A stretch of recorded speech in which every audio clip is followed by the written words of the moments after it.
Spesial nih, saran dari mantan DC lapangan pinjol dari proses penagihan kepada teman-teman yang saat ini gagal bayar atau telat bayar. Oke, jadi buat teman-teman yang saat ini gagal bayar atau telat bayar, teman-teman itu sebenarnya nggak perlu takut dan nggak perlu panik yang gimana-gimana.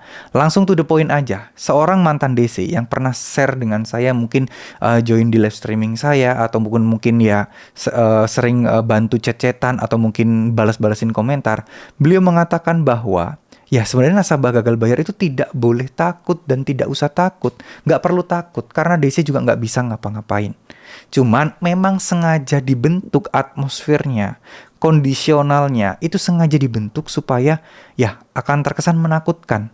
Makanya kadang dipilih DC-DC itu orang-orang yang berpawakan tinggi besar, terus seram gitu ya. Memang sengaja dibikin seperti itu supaya nasabah-nasabah ini udah ketakutan duluan. Karena memang apa ya, sistemnya itu dibikin seperti itu. Ya tujuannya adalah membuat nasabah bisa segera bayar. Tapi sekali lagi nggak semua DC kayak gitu. Ada juga DC yang ramah-ramah, DC yang baik-baik. Itu ada. Nggak semua DC jahat. Ya, nggak semua DC galak. Jadi nggak perlu takut teman-teman yang berlebihan. Dan satu hal lagi, pesan buat teman-teman yang gagal bayar di aplikasi pinjaman online. Nggak usah panik dan nggak usah buru-buru. Ya, kadang kepanikan kalian itu dimanfaatkan oleh DC untuk membuat kalian gali lubang dan tutup lubang. Membuat kalian pinjam sana-sini, membuat teman-teman galau, membuat teman-teman stres, dan membuat teman-teman melakukan tindakan-tindakan yang seharusnya nggak teman-teman lakukan. Nah, kunci utamanya di sini adalah cuman pasrah, nerima, ikhlas kalian galbay. Kalian mau menerima segala resikonya. Ini udah sangat cukup. Karena DC tidak akan bisa berkutik kalau kalian sudah ikhlas, sudah pasrah. Kalau kalian berani, kalau kalian tidak takut dengan DC, hanya sebatas itu aja dan kalian melawan, DC biasa-biasa aja. Karena mereka sudah hafal bagaimana cara menghandle situasinya, bagaimana cara mengatasi orang-orang yang berani dan galak-galak juga ini. Tapi ketika berhadapan dengan orang yang udah pasrah, bingung mereka. Mau menekan dengan cara apa lagi? Diancam model gimana pun, namanya orang udah pasrah, orang udah ikhlas, ya udah.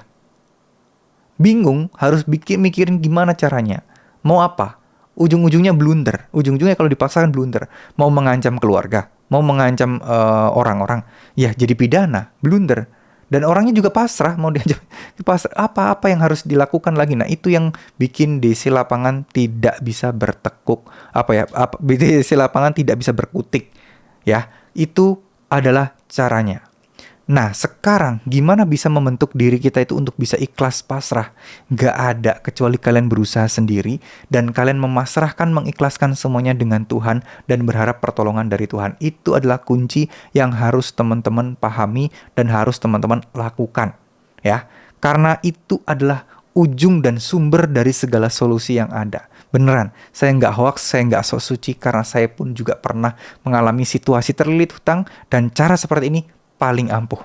Beneran ya, demi Allah, dengan kalian memasrahkan, mengikhlaskan, kalian bisa lebih plong, bekerja itu lebih enak, cari penghasilan tambahan itu lebih plong juga, dan insya Allah semuanya bisa kalian selesaikan. Amin amin ya rabbal alamin. Terima kasih. Wassalamualaikum warahmatullahi wabarakatuh.